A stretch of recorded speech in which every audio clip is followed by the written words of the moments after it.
ప్రణామం ఆచార్యజీ. నేను హైస్కూల్లో చదువుతున్న కుమార్తెకు తండ్రిని. ఆమె అనుభవిస్తున్న ఒత్తిడి ఏమిటంటే, ఇతర అమ్మాయిలు కొంతమంది కొన్ని విషయాల్లో మెరుగుగా ఉంటున్నారు అనిపించడం. ఈ అదాయేలు అనే పదానికి సరైన ఇంగ్లీష్ పదం నాకు గుర్తుకు రావడం లేదు. ఎలాంటి ఉన్నత స్థితి సాధ్యమో నాకు తెలియకపోతే ఎలాంటి నీచమైన స్థితినైనా నేను ఉత్తమంగా భావించేస్తాను. ఈ ప్రమాదం నిజంగానే చాలా గంభీరంగా ఉంటుంది. ఏదో ఒక పరి ఆమెకు ఆదర్శంగా మారుతుంది. నేను పరిలా కావాలనుకుంటున్నాను అనుకుంటుంది. అప్పుడు ఆమె తన నాట్యం, క్రీడలు, పాఠాలు, కవిత్వం, ప్రసంగం, తన ఆసక్తి అన్నిటినీ వదిలేస్తుంది. అంతా వదిలేసి బాయ్ ఫ్రెండ్ల కోసం పరుగులు తీయడం మొదలు పెడుతుంది. ఎందుకంటే పరిలాంటి ఎవరోకి తాను సరిపోవాలని భావిస్తుంది. నేను వీటిని చెడ్డదానికి కేంద్రాలుగా పిలుస్తాను. ఇవి ఎక్కువగా ఉండవు, కానీ చాలా ప్రభావశీలంగా ఉంటాయి. ప్రణామం ఆచార్యజీ. నాకు హైస్కూల్లో చదువుతున్న ఒకే ఒక కుమార్తె ఉంది. నేను ఆమె తండ్రిని. బహుశా నేను ఆమెను పెంచిన విధానం నువ్వు ఎప్పుడూ నాకు చెప్పినట్టే ఉండొచ్చు. అమ్మాయి చదువుల్లో చాలా బాగా ఉంటుంది. ఆమె ఒక గొప్ప నర్తకి. ఆమె తన అరంగేట్రం పూర్తి చేసి భరతనాట్యంలో గ్రాడ్యుయేట్ అయింది. ఆమె హైస్కూల్ బాస్కెట్బాల్ టీంలో ఉంది. ఆమెకి సంగీత వాయిద్యాలు వాయించటం కూడా తెలుసు. ప్రతి సంవత్సరం తానా స్కూల్లో, అలాగే ప్రాంతీయ స్కూల్ డిస్ట్రిక్ట్స్లో కవితల పోటీల్లో గెలుస్తూ వస్తోంది. ఇటీవలే ఒక టాప్ హైస్కూల్లో తాను అడ్మిషన్ పొందింది, వారు పెట్టిన ప్రవేశ పరీక్ష క్లియర్ చేసి. నీవు నమ్మకపోవచ్చు ఆమెపై ఎంత ఒత్తిడి ఉందో. ఎందుకంటే ఆమె సెలెక్ట్ అయిన స్కూల్లో అమ్మాయిలే ఎక్కువగా ఉన్నారు అబ్బాయిల కంటే. సరేనా? అంటే రేషియో కొంచెం తేడాగా ఉంది. ఆమె అనుభవించే ఒత్తిడి ఏమిటంటే, మిగతా కొంత అమ్మాయిలు తనకన్నా బాగున్నారని. నేను ఆ పదాన్ని చెప్పలేకపోతున్నాను. అదాయిన్. ఇతర అమ్మాయిలకి బాయ్ ఫ్రెండ్స్ ఉన్నారని ఆమెకు తెలుసు. కాని ఆమె మాత్రం ఆ విషయాలన్నిటిపై ఎక్కువగా దృష్టి పెడుతోంది. ఇప్పుడు నా కూతుర్ని ఎలా ఒప్పించాలి అంటే, ఆమె జీవితంలో అన్ని విషయాల్లో బాగా చేస్తున్నా కూడా అలాంటి ఒత్తిడిని అనుభవించకుండా ఎలా మాట్లాడాలి అని నాకు తెలియడం లేదు. మరొక విషయం ఏమంటే, మహిళలు చేయలేని పని ఏంటో ఒకసారి ఆలోచించు.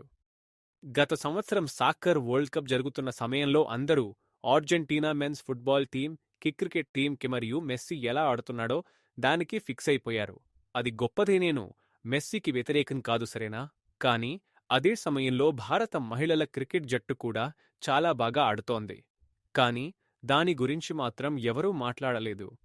మరియు నాకు కొన్నిసార్లు అనిపిస్తుంది, ఇది అలా కాదు. మహిళలే మహిళల క్రికెట్ అయినా, మహిళల బాస్కెట్ బాల్ అయినా, లేదా ఇతర మహిళల క్రీడలు అయినా చూడడం లేదనిపిస్తుంది. ఒకరోజు మహిళలే మహిళల క్రీడలను చూడటం మొదలు పెడతారు, వాటిని మద్దతు ఇస్తారు అంటే వాళ్లే బాగా ముందుకు వస్తారు. కాబట్టి తెలుసు కదా ఇదీ విషయం. ఇక్కడ 2 ప్రశ్నలున్నాయి. ఒకటి సాధారణ స్థాయిలో మరియు మరొకటి వ్యక్తిగత ఉదాహరణ స్థాయిలో. అదే నా ప్రశ్నలో ఉద్దేశం. చూడు, ప్రమాణాలు చాలా ఎత్తుగా ఉండాలి.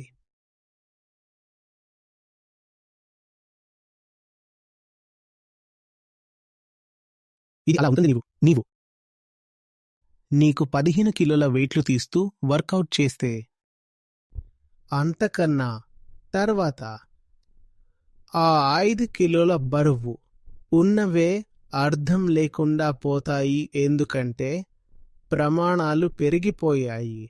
అలాగే ఆమెను నిజంగా గుర్తుంచుకోదగిన మహిళలతో పరిచయం చేయాలి. అప్పుడు ఆమె అంతర్గత ప్రమాణాలు ఇంతగా పెరుగుతాయి. స్టైల్స్ గాని, హిప్స్టర్స్ గాని ఆమెకు పట్టించుకోవాల్సిన అవసరం ఉండదు. లేదంటే ఆమెకి తన ప్రపంచంలో తాను పోల్చుకునేవాళ్ళు ఇవే అనిపిస్తే స్పష్టంగా ఆమె వెనుకబడిపోయినట్టు లేదా నష్టపోయినట్టు ఫీల్ అవుతుంది. కాబట్టి స్టాండర్డ్స్ చాలా చాలా హైగా ఉండాలి. మరి ఎందుకు నీ పరిసరాలు నీ స్టాండర్డ్స్ని నిర్ణయించాలి? ఆ స్టాండర్డ్స్ పుస్తకాల నుంచి రావాలి, డాక్యుమెంటరీలు, వీడియోలు లాంటి వాటి నుంచి రావాలి. ముఖ్యంగా పుస్తకాల నుంచి.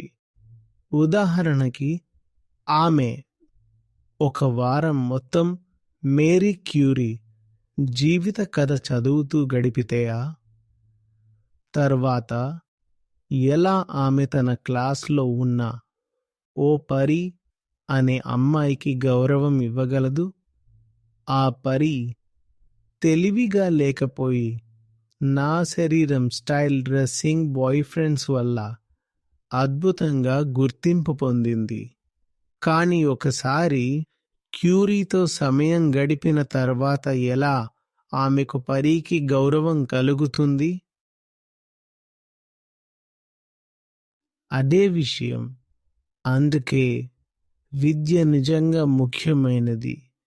ఆమెకి నిజమైన బలమైన ఆదర్శాలు ఇవ్వండి. అప్పుడు ఆమె ఈ సాధారణ టీనేజర్లను కేవలం పట్టించుకోకపోవడమే కాదు, అసహ్యించుకునే స్థాయికి చేరుతుంది. అదే సంగతి నాకు ఎలాంటి ఉన్నత స్థితి సాధ్యమో తెలియకపోతే ఏదైనా తక్కువ స్థాయి నా కోసం బంగారు ప్రమాణంగా మారిపోతుంది. అందుకే చదవడం చాలా ముఖ్యం.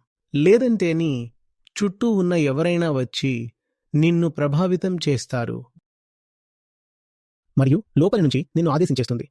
ఇది స్కూల్లోనూ కాలేజీలోనూ చాలాసార్లు జరుగుతుంటుంది. ఏదో లోకల్ టైప్ స్టూడ్లా అతనే ప్రధాన హీరోగా మారిపోతాడు. అయితే అతను ఎవడు? పనికి మాలినోడే. కాని అతను నీ మనసుని జీవితంలో పెద్ద భాగాన్ని తీసుకెళ్లగలడు. మనం అందరం కాలేజ్ రోజుల్లో ఇలాంటి వాళ్ళను చూసే ఉంటాం కదా. ఎవరో యాదృచ్ఛికంగా ఉన్న పనికి మాలిన ఫెలో కానీ స్కూల్లోనో కాలేజ్లోనో యూనివర్సిటీలోనో సీన్ని డామినేట్ చేస్తుంటాడు. అంతగా ప్రభావం చూపిస్తాడు కాబట్టి తన బ్యాచ్మేట్స్లో చాలామందిని తప్పు నిర్ణయాలు తీసుకునేలా చేయగలడు. ఇది ఇండక్టివ్ ఎఫెక్ట్ లాంటిదే. ఒక తప్పు రోల్ మోడల్ చాలా తక్కువ స్థాయిలో ఉన్న శక్తివంతమైనవాడు, తక్కువ స్థాయి ఉన్న ఆకర్షణీయంగా మెరిసేలా కనిపించేవాడు. అలాంటి వాడే మిగతా వాళ్లపై ప్రభావం చూపించే వ్యక్తిగా మారిపోతాడు, లక్ష్యాలను నిర్ణయించే వ్యక్తిగా మారిపోతాడు. అప్పుడు అతని వల్ల చాలామంది బ్యాచ్మేట్లు తప్పుదారి పట్టిన ఆలోచనలు, జీవన శైలి తీసుకుంటారు. చివరికి తప్పు జీవిత నిర్ణయాలు తీసుకుంటారు. అది చాలా ఈజీగా చూసుకోవచ్చు. మీ కుమార్తెకు సరైన ఆదర్శాలను చూపించండి చాలు. సరైన ఆదర్శాలను చూపించండి. ఆమెకు గొప్ప పుస్తకాలు ఇవ్వండి. ఆమెకు ఏ విధంగా విషయాలు అర్థమవుతాయో గమనించండి. అది విజువల్ అయితే సరైన డాక్యుమెంటరీలు, మంచి సినిమాలు చూపించండి. ఆమెకి సమాచారం తెలుసుకోవడం ఎంత ఇష్టమో చూడు. అలా ఆమెకు ఇవ్వు. ఇంకా చాలా పేర్లు ఉన్నాయి, నిజంగా చాలా పేర్లు. మనం వాటిని ఏపీ సర్కిల్లో కూడా తరచుగా చర్చించాం. స్త్రీలు, గౌరవించదగిన స్త్రీలు, పూజించదగిన స్త్రీలు. అలాంటి వారు ఉన్నారు, చరిత్రలో కూడా ఉన్నారు. మరి మనం ఎందుకు వారిని గుర్తించకూడదు? మన కుమార్తెలకు ఆ గొప్ప మహిళల గురించి పరిచయం చేయకూడదా? కానీ అది జరగడం లేదు. ప్రస్తుత విద్యా విధానం అలా చేయడం లేదు. సరే, అయితే తల్లిదండ్రులే ఆ పని చేయాలి. లేదంటే ప్రమాదం నిజంగా ఉంది. ఎవరో పరి ఆమెకు ఆదర్శంగా మారతారు. నేను పరిలా కావాలి అనుకుంటుంది. అప్పుడు ఆమె తన నాట్యం, క్రీడలు, పాఠ్య పఠనం, కవిత్వం, ప్రసంగంతన ఆసక్తి ఇవన్నీ వదిలేస్తుంది. ఎలాగైనా పరిలాంటి వాళ్లతో సరిపోలేందుకు బాయ్ ఫ్రెండ్స్ కోసం పరితపించటం మొదలుపెడుతుంది.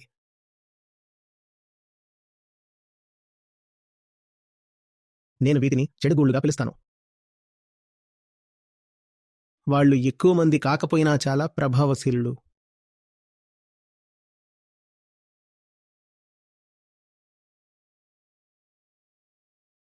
వాళ్లతో పోరాడాల్సిందే. వాళ్ళు చాలా చిన్నవాళ్లే కావచ్చు.